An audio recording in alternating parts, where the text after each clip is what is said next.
কি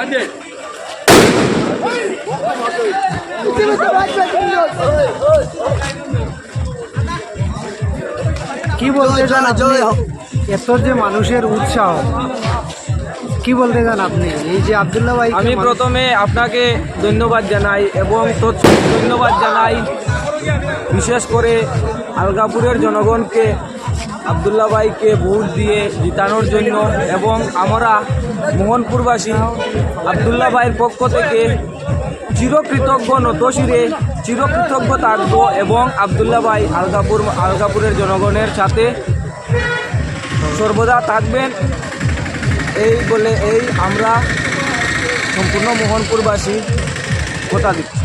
উদ্বেগ এবং আবেগ এবং মনের চাহিদা পূর্ণ আজ হলো দীর্ঘ দেড় বছরের শ্যাম সাধনার শেষে। কারণ আব্দুল্লাহ ভাই 1 বছর পূর্বে আমি বলেছিলাম উনি এপি হবেন, ইনশাল্লাহ আজ উনি এপি হয়েছেন, সেটা নিশ্চিত। আমি খুবই খুশি হয়েছি, খুবই আনন্দিত হয়েছি। আজকে বলার আর অপেক্ষা রাখে না, আমরা জেলা পরিষদের দিকে চেয়েছি না, কিন্তু একমাত্র দেখছি আমাদের আব্দুল্লাহকে দিয়ে আনতেই হবে। কিন্তু যাই হোক, আমাদের কর্মী সমর্থকদের সহ যুবকদের যে উৎসাহ এবং অনুপ্রেরণা আজ যে কাজে লেগেছে, সেটার জন্য আমরা আলগাপুর, মোহনপুর এপি আঞ্চলিক পঞ্চায়েতের সমস্ত ভোটার এবং জনসাধারণকে কৃতজ্ঞতা এবং ধন্যবাদ জানাচ্ছি। একাডেমির পক্ষ থেকে ধন্যবাদ। উনার যে নিকটতম প্রার্থী ছিলেন, উনার থেকে উনি কতটি ভোট পেয়ে জয়লাভ করেছেন? উনি ওনার নিকটতম প্রতিদ্বন্দ্বী তো বলা যায় না, প্রতিদ্বন্দ্বিতা হয়নি উনার সঙ্গে। উনি তো আনকন্টেস্টে জয়ী হয়েছেন, প্রতিদ্বন্দ্বী বলাই যায় না এটা। সেটা আমরা প্রথমেই বলেছি, ওনার সঙ্গে কোনো প্রতিদ্বন্দ্বিতা হবে না। এটার সম্পূর্ণ কৃতিত্ব আলগাপুরের জনগণকে আমরা দিতে প্রস্তুত।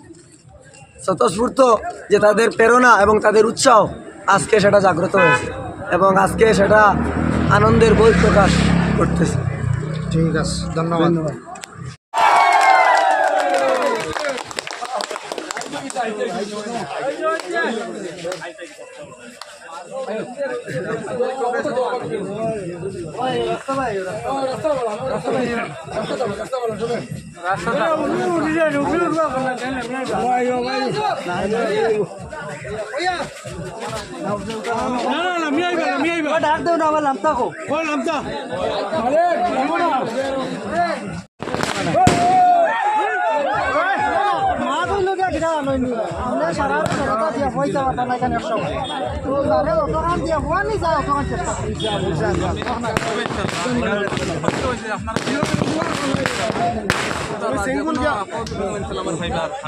মালিক